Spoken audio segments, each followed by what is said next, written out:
Film yang akan gua recap di video kali ini merupakan film dengan plot twist yang kalian sendiri gua jamin tidak akan bisa menebaknya. Hanya ada satu orang yang benar yang harus kalian percaya di film ini.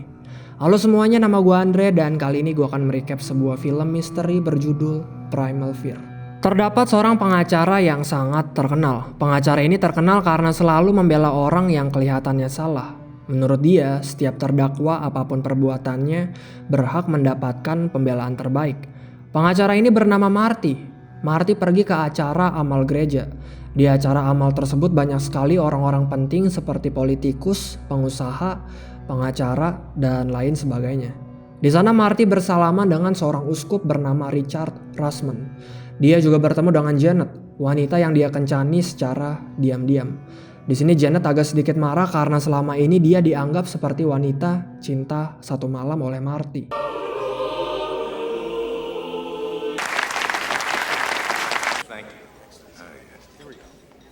Nice to see you. Ladies and gentlemen, we have...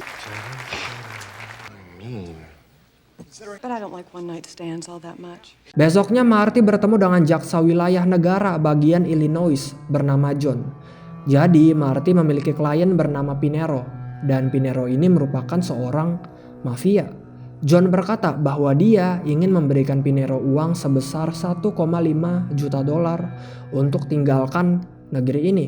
Kenapa? Karena ya dengan adanya mafia di negeri ini, menurut John tidak baik. Tetapi menurut Marty, John tidak bisa asal memberikan orang uang untuk meninggalkan negeri ini. Di sisi lain, di gereja, setelah uskup Richard Russman mandi, dia dibunuh oleh orang misterius. Dibunuh dengan cara yang kejam, yaitu menggunakan pisau.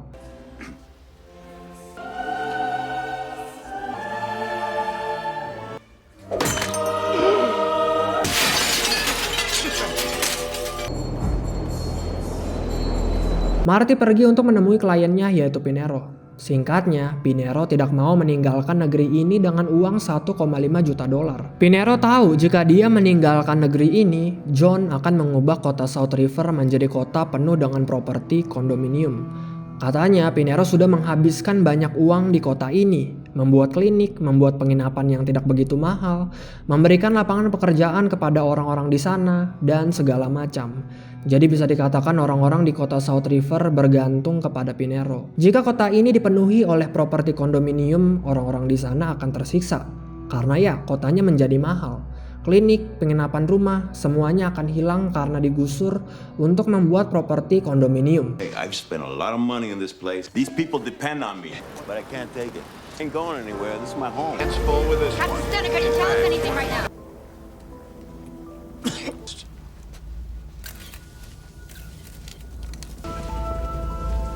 Polisi datang ke gereja untuk memeriksa kasus pembunuhan uskup Richard Russman. Sementara itu terlihat ada seorang bocah kabur dari polisi dan bocah ini berlumuran dengan darah. Jadi bisa dikatakan bocah ini merupakan tersangka dari kasus pembunuhan uskup Richard Russman. Singkatnya bocah ini tertangkap.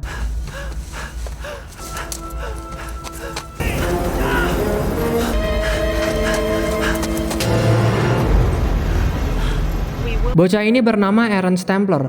Mendengar berita Aaron ditangkap, perhatian Marty langsung tertarik. Besoknya, tanpa lama lagi, Marty langsung pergi menemui Aaron untuk menjadi pengacaranya. Marty mengambil kasus ini sebagai pro bono, jadi dia tidak akan memungut biaya sedikit pun kepada Aaron. Terlihat dari ekspresi dan cara berbicaranya, Aaron merupakan bocah yang gugup dan pemalu. Aaron menjelaskan asal-usulnya dia. Jadi, Aaron berasal dari negara bagian Kentucky, tepatnya di kota Creekside. Dia pindah ke sini, yaitu ke kota Chicago 2 tahun yang lalu.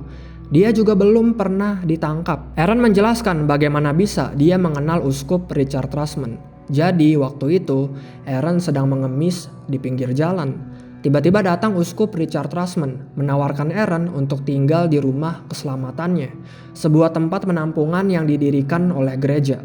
Aaron pun menerima tawaran tersebut dan setelah itu di sana dia bertugas sebagai anak altar. Di umur 18 tahun seharusnya Aaron sudah tidak bisa lagi tinggal di sana, tetapi karena kebaikannya uskup Richard Russman, Aaron masih dibolehkan untuk tinggal di sana. Aaron pun menjelaskan kejadiannya. Aaron sedang mengembalikan buku ke ruangan Uskup Richard Rushman dan di sana terlihat Uskup Rushman sudah terbaring di lantai dengan darah di mana-mana. Lalu Aaron melihat orang lain dan orang ini menghampiri Aaron dan pada saat itulah dia tak sadarkan diri. Jadi ternyata Aaron mempunyai penyakit di mana dia suka tak sadarkan diri. Kenapa Aaron lari dari polisi? Aaron menjelaskan ketika dia bangun dari ketidaksadarannya, dia sudah berlumuran dengan darah. Disitulah dia kabur dari polisi. Aaron bersumpah bahwa dia tidak membunuh Uskup Rushman karena dia sudah menganggap Uskup Rushman sebagai ayahnya sendiri. Tetapi lagi-lagi karena semua mengarah ke Aaron, ini semua harus dibuktikan. Marty menyuruh Aaron untuk jangan berbicara tentang kasus ini ke siapapun selain dia. I work as an altar boy. Bishop Rushman let me stay on way past my 19th birthday. Yes, it was. He was like a father to me. Yeah, but you... There was someone else in that room, Mr. Vale, when I lost the time. I blacked out. I have spells. When the killing occurred, but he didn't actually see it happen. Besoknya, Marty pergi ke kantornya. Marty menjelaskan kronologisnya ke partnernya bernama Tommy dan Naomi. Jadi, Aaron masuk ke ruang uskup untuk mengembalikan buku. Dan di situ dia sudah melihat Uskup Rushman sudah terbaring di lantai dengan darah di mana-mana. Lalu Aaron melihat seseorang dan seseorang ini menghampirinya. Disitulah Aaron tak sadarkan diri dan ketika sadar dia sudah berlumuran dengan darah. Aaron mendengar siren dari polisi dan karena ketakutan dia kabur. Aaron dikejar oleh polisi dan polisi berhasil menangkapnya di terowongan kereta api. Tetapi ketika diperiksa di saku celana milik Aaron terdapat cincin milik Uskup Rushman. Untuk mencari motif, Marty menyuruh Tommy dan Naomi untuk mengecek segala latar belakang dari Uskup Rushman. Mulai dari database, data arsip, data pajak, kegiatan amalnya, dan lain sebagainya. Dan juga cari informasi yang berhubungan dengan tulisan B32156. Jadi ternyata di dada Uskup Rushman terdapat ukiran dari pisau bertulis B32156. Like a Boy Scout. A Boy Scout. I want the death penalty. Karena John dekat sekali dengan Uskup Rushman, dia menyuruh Janet untuk menjadi pengacaranya Uskup Rushman. Janet bingung kenapa Uskup Rushman butuh pengacara. John pun menjelaskan bahwa tersangka, yaitu Aaron, mempunyai pengacara dan itu adalah Marty, kekasih tidak jelasnya Janet. Marty pergi ke TKP dan di sana dia bertemu dengan Janet. Janet pun menunjukkan Marty foto Uskup Rushman. Jadi ternyata Uskup Rushman ditikam sebanyak 78 kali dengan menggunakan pisau. Udah gitu jari-jarinya dipotong. Karena pendarahan yang cukup banyak, tentu Uskup Rushman meninggal. How can you still work for them? I don't need a Mercedes. What's the matter, Marty? You nervous?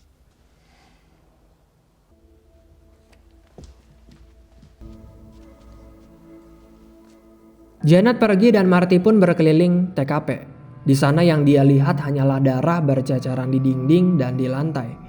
Marty menemui Aaron. Marty menyuruh Aaron ketika di pengadilan tolong pasang ekspresi tidak bersalah. Singkatnya, peradilan pun dilaksanakan. The only pressure is to find the truth. With the argument, I'm not going to explain it at all. I've only recently been... Good afternoon, ladies and gentlemen. Sit down. Madam Your Prosecutor. Honor, I direct my client not to answer that question until we have a complete psychological evaluation.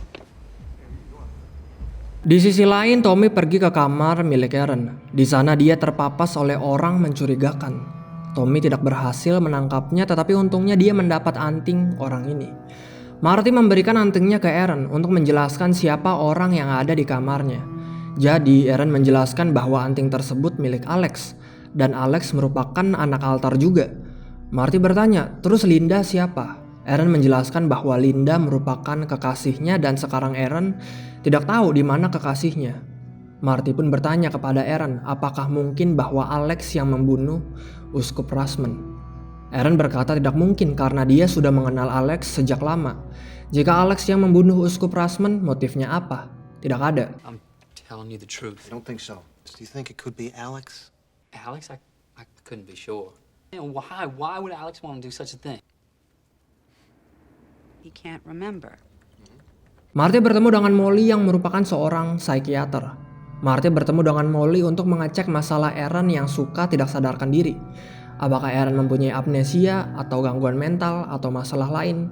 Tugas Molly untuk mencari tahu hal tersebut. Besoknya Molly pun mewawancarai Aaron dengan kamera yang sudah siap untuk merekam semuanya. Aaron pun menjelaskan ke Molly, di saat kematian Uskup Rushman di situ dia tidak sadarkan diri.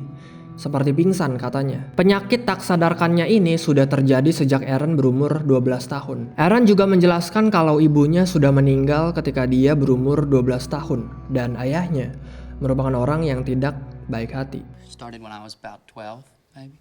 And your father? He was not a nice man. You lose this case, you take the fall, not Shaughnessy. Well, these photographs have no remaining probative value. This is not just Besoknya peradilan dilanjutkan. Di sana Marty dan Janet berargumen. Menurut Marty, bukti foto-foto mayat Uskup Rushman sudah tidak relevan jika dimasukkan sebagai bukti karena kasus ini sudah ditetapkan sebagai pembunuhan. Sementara Janet berpikir bahwa kasus ini bukan hanya sekedar pembunuhan, tetapi pemotongan dan siksaan sehingga foto-foto tersebut harus ditelaah lebih lanjut. Would you sign this for me? Tell me about Linda. Me and Linda? Molly lanjut mewawancarai Aaron. Molly bertanya tentang pacarnya Aaron, yaitu Linda. Ketika ditanya tentang pacarnya, semakin kesini Aaron terlihat semakin aneh. Soalnya ternyata Linda pernah tidur bersama dengan cowok lain. Has she been to see Aaron? Well, no, but Not upset you.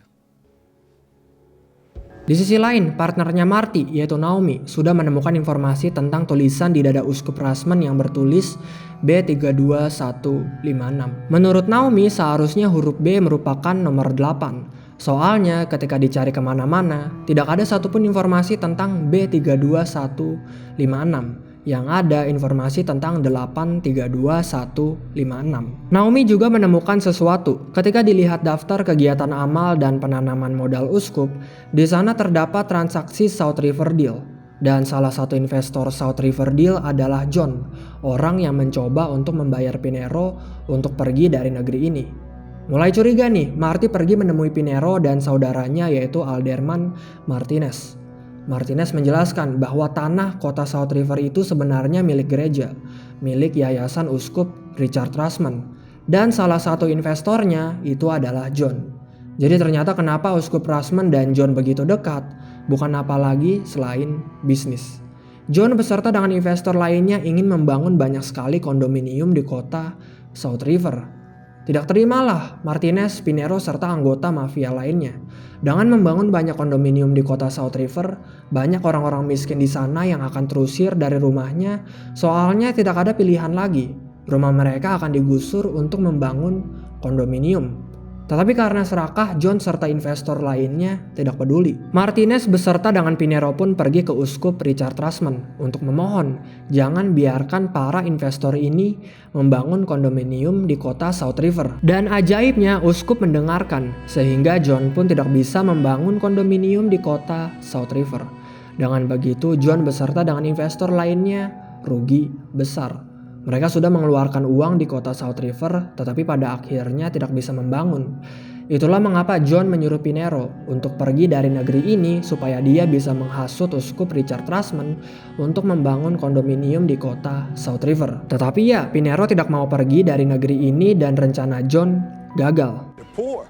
They're getting kicked out of their homes. And they're Catholic. That's what a fucking mess that was. Malamnya Marty bertemu dengan John. Marty membawa topik obrolan soal kota South River. Disinilah John mengancamnya. Katanya John merupakan orang terkuat di sini sehingga menjadi kesalahan jika Marty ikut campur atas urusan orang terkuat di sini. Mistake to stick your thumb in the eyes of the most powerful people in the city. Inspiration not only as a spiritual leader, its innocent appearance and demeanor. Bishop's death, we all know that. We all saw it on television. Kasus pembunuhan Uskup Richard Rushman semakin panas. Ada yang berspekulasi bahwa Uskup Rushman dibunuh oleh orang lain, dan ada juga yang berspekulasi bahwa Uskup Rushman dibunuh oleh Aaron. Janet meyakinkan juri-juri bahwa Aaron menggunakan pisau ini untuk menikam Uskup Rushman sebanyak 78 kali. Bukan cuma hanya ditikam, genital dari Uskup Rushman juga dipotong dan kedua matanya dicongkel, sadis. Sementara Marty menjelaskan tentang South River. Banyak investor yang rugi atas proyek South River ini sehingga bisa saja orang-orang berkuasa ini yaitu para investor, menyuruh orang untuk membunuh Uskup Rushman. Dengan kematian Uskup Rushman, para investor ini akhirnya bisa membangun kondominium di kota South River. Lalu Janet menunjukkan sepatu Aaron yang sudah berlumuran dengan darah Uskup Rushman. Dengan begitu sudah jelas bahwa Aaron adalah pembunuhnya. Sedangkan Marty menjelaskan di ruangan Uskup Rushman bisa saja ada orang ketiga. Bisa saja ada orang lain selain Aaron. Marty juga bertanya ke dokter autopsi yang datang ke pengadilan, apakah setidaknya butuh 2 orang untuk menikam tubuh seseorang sebanyak itu, sebanyak 78 kali. Dan dokter berkata ya, 1 orang terlihat mustahil untuk menikam Uskup Rushman sebanyak itu. Lanjut ke tulisan yang ada di dada Uskup Rushman. Ternyata Janet menemukan informasi tentang hal tersebut. B32156 ternyata merupakan kode katalog buku yang ada di basement gereja. Dan buku tersebut berjudul The Scarlet Letter. The Scarlet Letter by Nathaniel Hawthorne discovered an underlined passage. B32156, 3 angka terakhir yaitu 156 itu menunjukkan sebuah halaman. Di halaman 156 di buku yang berjudul The Scarlet Letter, terdapat kata yang digaris bawahi. Dan kata yang digaris bawahi tersebut adalah tidak ada manusia yang bisa pakai satu wajah dan wajah lain tanpa akhirnya bingung akan kebenaran. Artinya apa? Menurut pembunuh korban yaitu Uskup Rushman merupakan orang yang tidak jujur, merupakan manusia bermuka dua. Setelah peradilan, Marty pun bertanya ke Aaron apakah dia yang menggarisbawahi buku tersebut. Aaron dengan gugupnya berkata kalau dia tidak melakukan itu, membaca bukunya saja tidak pernah. Marty pun marah kepada para partnernya yaitu Tommy dan Naomi. Kenapa mereka tidak bisa menemukan informasi tentang B32156. Guess that 8 was a B after all. Did you miss that? Marty, you want my job? No, I want you to do your fucking job. You can't fucking find him, that's why. Don't think he did it. I wish the two of you do your fucking goddamn job. Aaron? Molly lanjut mewawancarai Aaron. Molly bertanya lebih mendalam soal pacarnya Aaron, yaitu Linda. Dan disinilah Aaron terlihat seperti orang lain. We can do this later. It doesn't. My head hurts. Well, how the fuck should I know? Aaron. What? Marty dan Tommy mengejar orang yang Tommy temui di kamar milik Aaron, yaitu Alex. Singkatnya Marty dan Tommy berhasil menangkap Alex. Marty bertanya apa yang Alex lakukan di kamarnya Aaron. Awalnya Alex tidak mau menjawab, tetapi dengan sedikit paksaan akhirnya dia menjawab. Ternyata Alex pergi ke kamar Aaron untuk mencari sebuah kaset video. Kaset video apa? Kaset video hubungan seks Alex dan Aaron dengan Linda. Dan siapa yang merekamnya? Uskup Richard Rushman. Jadi Uskup Rushman mendoktrin Alex, Aaron, dan Linda bahwa hubungan seks ini merupakan bagian dari ritual pengusiran setan. Me, Linda. And Aaron, did Archbishop Rushman involved with sex stuff? He called it purging the devil. It's one tape, just one tape, right? Yeah. Besoknya Marty pergi ke TKP dan mengambil kaset tersebut secara diam-diam. Dan ya ketika diputar kasetnya, di sana terdapat sebuah video di mana Alex, Aaron, dan Linda disuruh oleh Uskup Rushman untuk melakukan seks. Marty menghampiri Aaron yang sedang diwawancarai oleh Molly. Marty ingin berbicara berdua dengan Aaron sehingga Molly disuruh keluar. Marty dengan ekspresinya yang marah bertanya kenapa Aaron tidak memberitahu soal kaset berisi tentang Uskup Rushman menyuruh dia, Alex, dan Linda untuk melakukan seks. Tiba-tiba tingkah laku Aaron berubah. Dia bukan lagi bocah yang gugup dan pemalu, tetapi sekarang menjadi bocah yang kasar dan terlihat percaya diri. Everybody thinks you did this, everybody. I don't fucking believe you. I want you to tell me the truth and do not even think the little fuck you did it. You killed him. What the hell you want from me now? This is my cell, Jack. You're the lawyer. I mean, you seen him with the It was me, boy. Dia mengatakan bahwa Aaron sekarang menangis. Yang ada sekarang adalah Roy. Roy menjelaskan bahwa dia muncul ketika Aaron merasa ketakutan. Disinilah fakta terungkap bahwa Roy lah yang telah membunuh Uskup Rushman. Bukan Aaron, tetapi Roy. Molly muncul dan seketika Roy berubah menjadi Aaron. Dia kembali menjadi bocah yang gugup dan pemalu. You've seen the tape. I saw the tape. Yeah, of course I saw the tape. Right here. Disinilah Marty mempunyai rencana, yaitu membebaskan Aaron dengan menggunakan pledoi sakit jiwa. Jadi nanti Aaron tidak akan bersalah karena dia mempunyai penyakit mental. Marty meminta maaf kepada para partnernya. Marty salah karena dia pikir ada orang lain selain Aaron yang membunuh Uskup Rushman. Ternyata yang membunuh Uskup Rushman yaitu Roy, karakter yang ada di kepalanya Aaron. Marty menjelaskan ke partnernya bahwa Aaron merupakan anak yang sakit, anak yang sudah dianiaya dari kecil oleh ayahnya, oleh uskup, oleh teman. Pokoknya Aaron merupakan anak yang sudah rusak, sehingga menurut Marty, Aaron tidak layak untuk dihukum mati. Yang menjadi pertanyaan, bagaimana Marty meyakinkan hakim bahwa Aaron tidak layak untuk mati. Marty pun mempunyai ide. Dia menyuruh Tommy untuk mengirim kaset seksnya secara diam-diam ke depan pintu rumahnya Janet.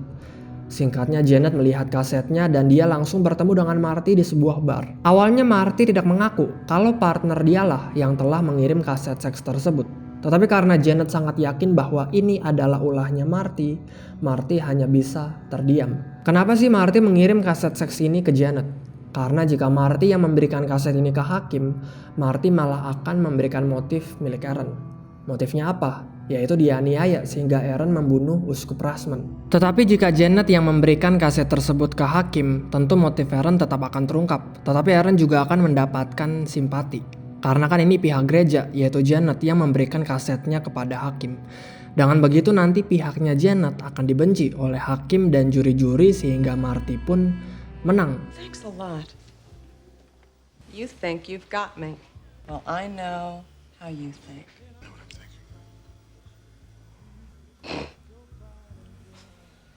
Maybe we should come back here later. After the trial. John datang ke kantornya Janet dan bertanya di mana kasetnya. Janet berkata bahwa kasetnya berada di rumahnya. John pun mengancamnya. Jika Janet mempunyai cita-cita di luar kantor ini, jika Janet peduli terhadap masa depannya, hancurkan kaset tersebut dengan segera. Peradilan kembali dimulai. Janet memanggil partnernya Marty, yaitu Tommy. Marty tidak terima karena Tommy merupakan investigatornya. Tetapi karena hakim memperbolehkan, Marty tidak bisa berbuat apa-apa. Tommy pun ditanya oleh Janet apakah dia mengirimkan sesuatu ke rumahnya. Tommy menjelaskan semuanya. Dia pergi ke rumahnya Janet untuk mengirimkan sesuatu dari Marty. Sesuatu itu adalah kaset video seks di mana Uskup Rushman menyuruh Alex, Aaron, dan Linda untuk melakukan seks. Tentu juri-juri dan hakim terkaget. Jadi ya juri-juri dan hakim sudah mendapat motif. Motifnya adalah Aaron tidak suka dianiaya seperti itu oleh Uskup Rushman, apalagi pacarnya yaitu Linda juga ikut. Jadi ya karena tidak suka, Aaron pun membunuhnya. Archbishop Rushman. Her name is Linda Forbes. Yes, she was. Court's in recess. Di sini Marty merasa dia akan kalah. Janet sudah mendapat motif dan dengan motif tersebut sudah jelas bahwa Aaron membunuh Uskup Rushman. Marty bingung mau ngapain lagi. Malamnya Marty menonton rekaman wawancara Aaron. Marty melihat kalau sekilas Aaron berubah menjadi Roy. Di sini Marty pun mempunyai ide. Tidak lama kemudian Marty mendapat telepon dari Tommy. Marty mendapat informasi bahwa Pinero meninggal dunia. Di sini Marty tahu siapa yang membunuh Pinero. Udah pasti itu adalah John. Fuck should I know?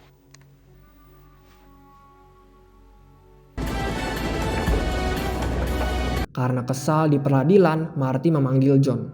Marty menjelaskan ke hakim bahwa menurut Aaron ada orang lain di kamar Uskup Rushman dan itu bisa saja adalah John. Hakim pun membolehkan dan John mulai ditanya-tanya.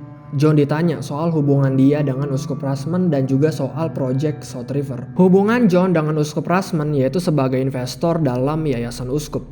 Di yayasan tersebutlah John mulai dekat dengan Uskup Rushman. Marty pun bertanya apakah pembatalan proyek South River itu dikarenakan perbedaan pendapat dengan Uskup Rushman. Karena seperti yang kita tahu, Uskup Rushman diminta oleh Martinez dan Pinero untuk tidak membangun kondominium di kota South River demi masyarakat miskin. Awalnya John tidak mengaku, karena itu dibongkarlah semuanya oleh Marty. Jadi Marty membongkar bahwa di proyek South River, John rugi sebesar $60 juta. Juri-juri dan hakim-hakim terkejut. Lebih gilanya lagi, John dan Uskup Rushman sudah berteman selama lebih dari 20 tahun. Marty membongkar bahwa dulu ada tuntutan ditunjuk untuk Uskup Rushman. Tuntutan tersebut tentang kelakuan seksual yang tidak senonoh yang dilakukan oleh Uskup Rushman. Tuntutan ini terjadi pada tahun 1985. Jadi korban pelecehannya bernama Michael. Dia datang ke kantor John untuk melapor, tetapi John malah tidak menganggap tuntutan tersebut sebagai hal serius sehingga tuntutan ini hilang. Seperti semuanya tidak pernah terjadi. Kesimpulannya, selama 20 tahun, John selalu melindungi perbuatan tidak senonohnya Uskup Rushman demi menjaga citra gereja dari masyarakat. Disinilah terdapat motif. Bisa saja John membunuh Uskup Rushman karena perbedaan pendapat soal proyek South River. Karena perbedaan pendapat ini, John rugi 60 juta dolar, uang yang sangat banyak. Karena kesalahan kerugiannya, John memutuskan untuk membunuh Uskup Rushman. June 1985. Michael O'Donnell. Sexual abuse he suffered at the hands of Archbishop Rushman. You little cocksucker. That's it. Witness. Start looking for a job. Besoknya Marty membawa Molly untuk bersaksi. Jadi Molly menjelaskan bahwa Aaron memiliki kepribadian ganda. Molly menjelaskan juga bahwa Aaron tidak bisa mengingat kejadian di mana Uskup Rushman dibunuh karena kepribadian lainnya dia itu muncul. Jika kepribadian lainnya muncul, Aaron akan lupa segalanya, seperti pingsan katanya. Tetapi di sisi lain, Janet menjelaskan ke hakim bahwa Molly hanyalah ahli forensik lulusan kemarin, tidak punya pengalaman, sehingga tidak bisa dibuktikan secara absolut apakah Aaron mempunyai penyakit mental, yaitu kepribadian ganda. But it wasn't Aaron. It was Roy. In the prosecution's case and call the state saying. Terlihat Marty kalah di sini dan Aaron akan dihukum mati. Maka dari itu besoknya Marty menjalankan rencananya. Kini saatnya Aaron maju ke depan. Marty secara diam-diam membisikkan Aaron sebuah nama, yaitu Roy. Jadi Marty ingin Aaron berubah menjadi Roy supaya semua orang tahu. Sayangnya percobaan awal tidak berhasil. Maka dari itu Marty serahkan semuanya ke Janet. Marty tahu dengan ocehannya Janet, Aaron pasti merasa ketakutan sehingga berubah menjadi Roy. Dan ya, itu terjadi. Was like a father to me. I loved him very much. Saved my life. He did everything for me. Sorry, what did you say? No, I didn't. I did not underline that book. Even though that's what he needed you for. Yes or no? No, We knew no. I would stab him 78 times. Where the hell do you think you're going? Fuck you, lady! Come here! Come on! Come on, asshole! You see if I don't break up! Roy hampir saja mematahkan leher Janet, tetapi untungnya perbuatan Roy berhasil diberhentikan. Karena kejadian itu, Janet mengalami trauma. Kenapa? Karena dia tidak percaya dengan Marty kalau Aaron mempunyai dua sisi karakter yang berbeda. Dia tidak menyangka kalau Aaron akan melakukan hal seperti itu kepadanya. Setelah melihat kejadian itu, hakim memutuskan untuk tidak menghukum mati Aaron. Jadi bisa dikatakan bahwa Marty menang dan Janet kalah. Marty meminta maaf karena dia memanfaatkan Janet untuk mengeluarkan sisi Roy dari Aaron. Karena satu-satunya cara menurut dia yaitu membiarkan Janet berbicara supaya Aaron merasa terancam. Karena kalah akan kasus ini, Janet kehilangan pekerjaannya. Menurut Marty itu bagus karena tidak baik bekerja dengan orang jahat, yaitu John. Carilah klien atau dalam tanda kutip bos yang lebih dipercaya.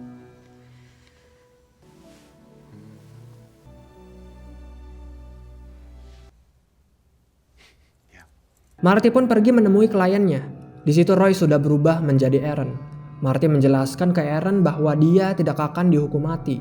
Aaron akan dikirim ke rumah sakit dan jika penyakitnya sudah membaik, dia akan bebas. Aaron pun berterima kasih kepada Marty. Tanpa dia, Aaron pasti dihukum mati. Tetapi sebenarnya selama ini, Marty salah. Ketika dia pergi, Aaron menitip salam untuk Janet. Aaron berkata bahwa dia minta maaf karena sudah mencekik Janet. Marty tersadar karena seharusnya Aaron tidak ingat kejadian di mana dia berubah menjadi Roy, yaitu ketika mencekik Janet di pengadilan. Dan ya, selama ini sebenarnya tidak ada Aaron. Yang ada hanyalah karakter Roy. Jadi Aaron sebenarnya berpura-pura menjadi bocah gugup dan pemalu yang dimana sebenarnya dia merupakan bocah psikopat. I hope her neck is okay. What did you just say?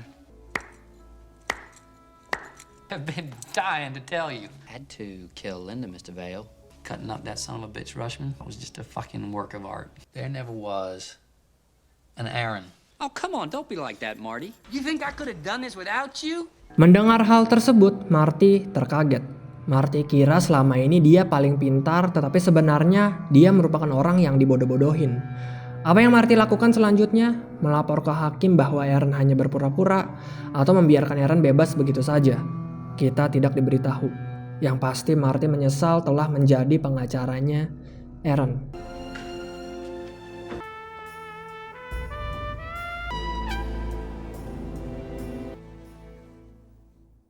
Ending yang gue sendiri tidak bisa menebak ketika menonton film ini karena acting dari Edward Norton yang memainkan Aaron itu sangat amat meyakinkan.